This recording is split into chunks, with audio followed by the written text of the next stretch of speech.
Hanya butuh komitmen. Saya boleh kasih contoh ya Pak ya. Pada saat Undang-Undang Otonomi Daerah diberikan, guru-guru negeri, dia pindah ke kewenangannya dari kabupaten kota ke Pemprov, kami menangani, saya tanya, gajimu berapa? 300.000 Pak, ini honorer Bu. Dibayarkan per 3 bulan sekali. Loh, masa pemerintah tidak bisa memberikan contoh yang baik? Akhirnya apa yang kita lakukan? Hitung anggarannya, review, perbaiki, berikan hak minimal UMK, minimal Pak. Maka yang 300.000 itu kalau di Banjarnegara dia bisa menjadi 1,6 juta. Kalau di kota Semarang bisa jadi 2,4 juta. Itu peningkatannya Pak. Tok, jalan Pak. Kami jaga dia. Lalu dia masih dapat 10% tambahan penghasilan. Dan kemudian dia masih dapat potensi mereka sertifikasi. Ini Pak kesejahteraannya.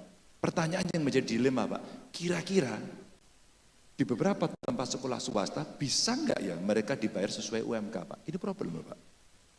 Saya pernah menyampaikan itu. Bapak Ibu guru, kalau sekolah tidak bisa membayar, sebaiknya apa yang dilakukan? Apa sekolahnya ditutup? Atau kemudian dipinjemi.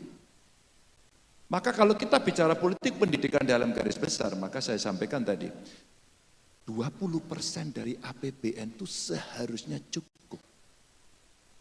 Maka ini mesti konsolidasi ulang agar kemudian perlakuan antara sekolah swasta dengan negeri tidak jeglek Pak. Tidak berbeda jauh. Pak, kami punya praktek itu Pak. Kami pernah nebus ijazah Pak. Saya sebagai gubernur nebus ijazah.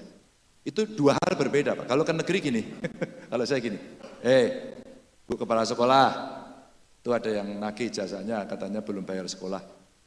Ya Pak, masih nunggak ini, keluarkan ijazahnya besok Anda antar. Itu perintah saya Pak, negeri. Begitu ke swasta beda, dia belum bayar Pak.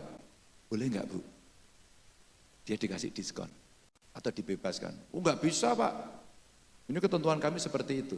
Sehingga saya tukang nebus ijazah Pak. Ini praktek, ini real, maka kacamatanya harus berimbang. Maka saya membayangkan 20% anggaran pendidikan, kalau ini bisa kita konsolidasi ulang, dan betul-betul dikembalikan untuk dunia pendidikan Pak, rasanya itu bisa dibantu Pak. Rasanya itu dibantu. Maka mulai harus ada pengetatan standarisasi. Kecuali di daerah-daerah yang membutuhkan tindakan afirmasi. Tindakan afirmasi pun ada tingkatannya Pak. Dibangun sekolah satu atap, ya. Kemudian sekolah virtual, ini saya buat semua Pak. Saya buat semua. Terus kemudian mengoptimalkan gedung-gedung yang sudah apa? Sekolah sore Pak.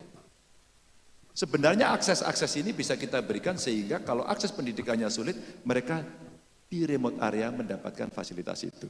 Ini Pak, soal pendidikan. Jadi Pak itu pindah ke sana, satu itu hak, yang kedua kalau berat dipinjem aja Pak.